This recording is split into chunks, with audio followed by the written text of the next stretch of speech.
Assalamu alaikum. In this presentation, I will be discussing the Sri Lankan government's human rights violation of denying burial rights to the country's Muslims. Muslim minorities in Sri Lanka are currently facing another crisis along with the novel coronavirus pandemic, and this being anti-Muslim discrimination. Bishrul Hafi Muhammad Yunus, a 73-year-old man from Colombo who died of COVID-19, was the second Muslim to have been cremated. Bishrul's son Fayaz said his father, who had a kidney disorder, tested positive for the virus on 2020 April 1st and died on the same day. He was then cremated the following day, which was done against the wishes of Bishrul Hafi and his family as it was forbidden in their religion. We are too scared to tell her, I'm waiting until we are reunited at home. She has a heart disease and we don't want to risk it, says Fayaz, who lives in the eastern province of Sri Lanka, as he hides the truth of his father's cremation from his vulnerable mother. The World Health Organization's guide allows for either burial or cremation for those who died of COVID-19, which was also mirrored by the Sri Lankan government from March 27th, but was then later revised to exclusively order cremation for those who died of COVID-19, says Amnesty International, United Kingdom. Under Chapter 2, Article 9 of the Constitution of Sri Lanka, freedom of religion is a protected right. Yet the authorities are being accused of violating essential Islamic burial rights, leading many to question the Sri Lankans' intention behind this decision, as they suspect the decision to be influenced by Islamophobic and anti-Muslim views which are currently on the rise. Islamophobic sentiment in Sri Lanka has been on the rise since April 2019.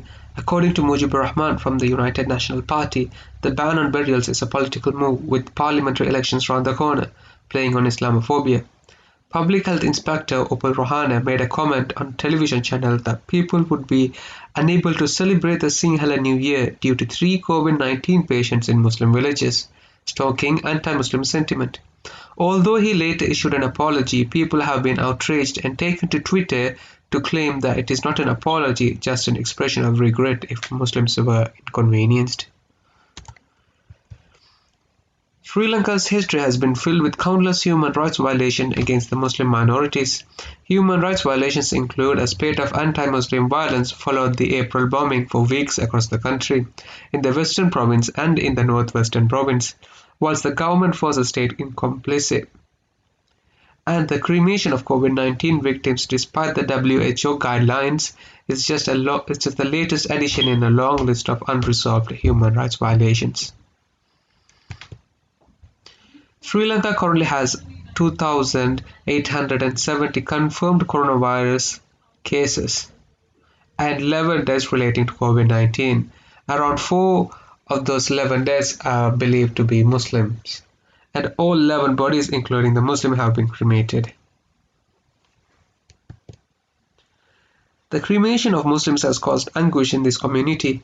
The Muslim community sees this as a racist agenda of extremist Buddhist forces that seems to hold the government to ransom, says Helmi Ahmed, the Vice President of Muslim Council of Sri Lanka, to Al Jazeera.